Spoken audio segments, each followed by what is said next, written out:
એક સગીર દીકરીના અપહરણ અને તેની ઉપર બળાત્કાર બાબતે ડિંડોલી પોલીસ સ્ટેશનમાં તારીખ 30/1/2026ના રોજ એક ક્રિમિનલ કેસ દાખલ થયેલો છે. આમાં જે ભોગ બનનાર દીકરી જે છે એની ઉંમર 16 વર્ષ અને 11 માસની છે અને એના પિતાશ્રીએ આ ફરિયાદ જાહેર કરેલી છે.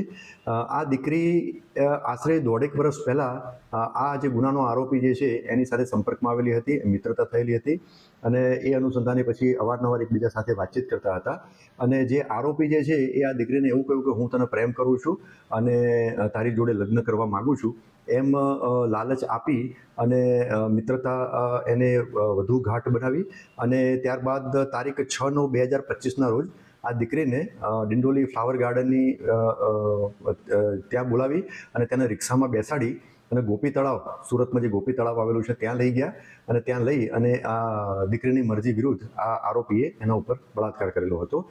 ત્યારબાદ તારીખ 22/1/2026ના રોજ આ દીકરીને લલચાવી અને એને એમ કહ્યું કે તારા ઘરેથી તારા લગ્ન બીજે કરી દેશે એમ કહી અને એને એનું અપહરણ કરી અને એને સુરત ઉધના નહેરથી લઈ જઈ અને ત્યાં સુરત રેલવે સ્ટેશને ત્યાં એને રેલવે સ્ટેશનમાં બેસાડી ત્યાંથી એને એમ કહ્યું કે તું મુઝફ્ફરનગર ત્યાં ઉતરી જજે. મીનવાઇલ આ જે સગીર દીકરી જે છે એને વચ્ચે મહોબા જંકશન ખાતે રેલવે પોલીસ એને સંપર્કમાં આવ્યો અને એમણે થોડી પૂછપરછ કરી, એમને થોડું ડાઉટફુલ લાગ્યું અને દીકરીએ પણ એમને જણાવ્યું કે આ રીતનો જે ઘટના બની છે તો દીકરી માઇનોર હોવાથી ત્યાં મહોબા જંકશન ખાતે રેલવે પોલીસે એમને ઉતારી દીધા અને પછી ડિંડોલી પોલીસ અને એમના પેરેન્ટ્સનો સંપર્ક કરેલો હતો. ત્યાંથી દીકરીને પછી એમના પેરેન્ટ્સ અહીંયા લઈ આવ્યા હતા અને આ જે દીકરી સાથે જે બળાત્કાર અને એનું અપહરણ કરીને લઈ ગયા હતા એ બાબતે ડિંડોલી પોલીસ સ્ટેશનમાં ગુનો દાખલ થયેલો છે. આરોપીનું નામ છે મોહમ્મદ રફીક મોહમ્મદ સુફાન અંસારી. એની ઉંમર વર્ષ 20 છે. એ મજૂરી કામ કરે છે અને એ plot number 2 Jadiya compound Krishna petrol pump પાસે ઉધના નહેર સલાબતપુરા સુરતનો રહેવાસી છે.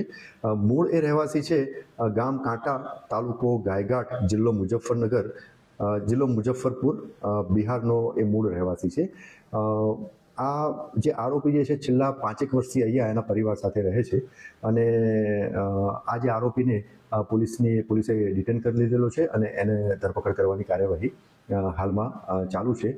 હાલ સુધીની તપાસ દરમિયાન આ આરોપી વિરુદ્ધમાં કોઈ ક્રિમિનલ કેસ દાખલ થયેલાનું જણાઈ આવેલ નથી. તેમ છતાં આ ગુનાની તપાસ પ્રારંભિક તબક્કામાં છે અને આગળ કોઈ પણ કોઈક બીજા મુદ્દા અથવા તો કોઈ ગુનાહિત ઇતિહાસ જણાઈ આવશે, બિહારમાંથી પણ એની ડિટેલ મંગાવવામાં આવશે તો આ બાબતે વધુ હકીકતો શેર કરવામાં આવશે.